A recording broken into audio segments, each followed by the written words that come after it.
Bonjour, Hervé Franceschi. On se retrouve dans le cadre des exercices que je vous propose dans le livre Il est 4 saisons pour trouver sa place dans ce monde. Et là, on est à l'exercice 35, donc de la semaine 35.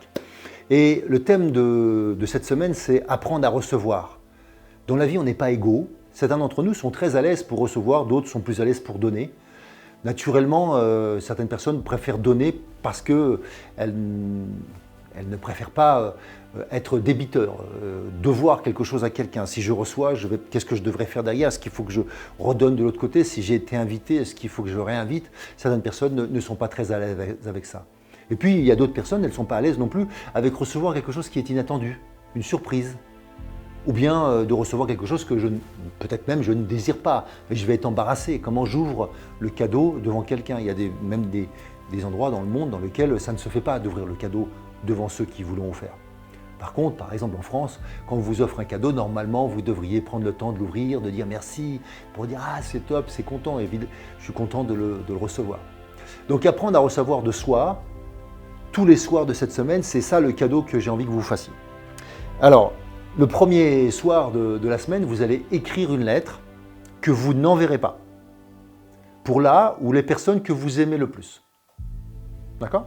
Le second soir, vous allez inviter votre meilleur ami, vous allez lui offrir un cadeau, je dirais, avec une attention particulière à son égard, parce que vous le connaissez, vous savez ce qu'il aimerait recevoir. Et vous allez lui demander de vous réinviter dans un mois ou dans 2 mois, afin de pouvoir en fait avoir un retour, mais sans vous rappeler exactement quand est-ce qu'il va vous appeler. C'est lui qui va vous dire qu'on se retrouve, qu'est-ce qu'on va manger. Le troisième soir, vous allez vous faire beau ou belle et vous demanderez aux autres habitants partageant votre habitat, votre domicile, ou des gens qui sont dans votre immeuble, de se faire beau. Et puis vous allez prendre le temps d'être gentil avec eux, de leur dire des mots gentils, des mots sincères, le plus authentique possible. Et vous pouvez aussi faire cela avec, si ce n'est pas possible dans votre domicile, sur votre lieu de travail, à l'heure du déjeuner, à un moment où c'est possible pour vous. Le quatrième soir, vous allez demander à ceux que vous aimez de vous faire une surprise dans 30 jours maximum. Vous n'allez pas être précis sur la date. Demandez-le à un maximum de personnes. N'essayez pas de savoir ce qu'ils feront. Essayez de garder cette idée de surprise. Le cinquième soir, décidez de passer un temps ou du temps avec vous seul pendant au moins 20 minutes. Pendant ces 20 minutes, vous allez faire le calme en vous et reprendre l'exercice de la semaine 34 où je vous apprenais à vous détendre.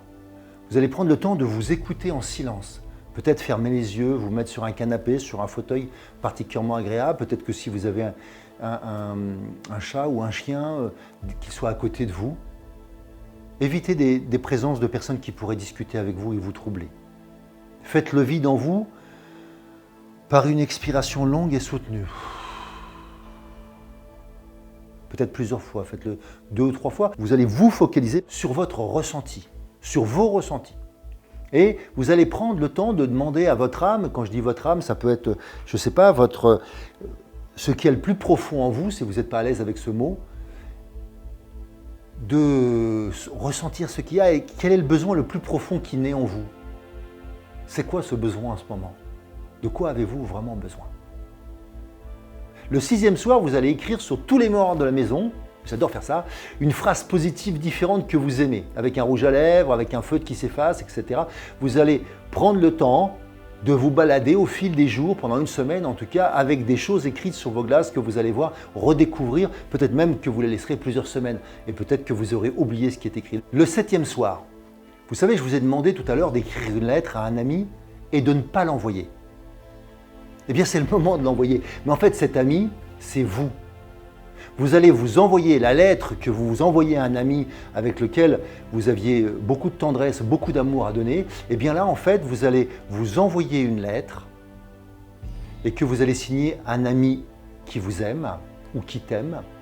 Et vous allez vous l'envoyer idéalement à votre bureau, dans une maison de vacances, dans un lieu dans lequel vous savez que vous allez aller dans un peu de temps, afin de la recevoir et quelque part d'être surpris de la recevoir à cet endroit-là. C'est-à-dire que vous ne l'envoyez pas à votre domicile. Vous pourriez presque l'envoyer chez votre frère, votre sœur qui va vous la renvoyer ensuite. Relisez-la de temps en temps. À titre de rappel, vous pourrez augmenter votre capacité à recevoir de l'amour, à recevoir du potentiel je dirais simplement, de plaisir de recevoir des choses gentilles en vous alignant et en vous centrant. En fait, il y a 3 exercices fondamentaux dont je vous ai parlé déjà. L'exercice de centrage qu'on a vu en semaine 3 et en semaine 25, et puis les exercices d'alignement en semaine 38, que vous verrez donc un peu plus tard. Ces 3 types d'exercices vont vous aider à prendre conscience de comment vous êtes bien avec vous-même. Et vous pouvez aussi mixer ça avec ce processus de recevoir. Alors je vous souhaite une excellente journée, une excellente semaine, au plaisir de recevoir de vos nouvelles. À bientôt.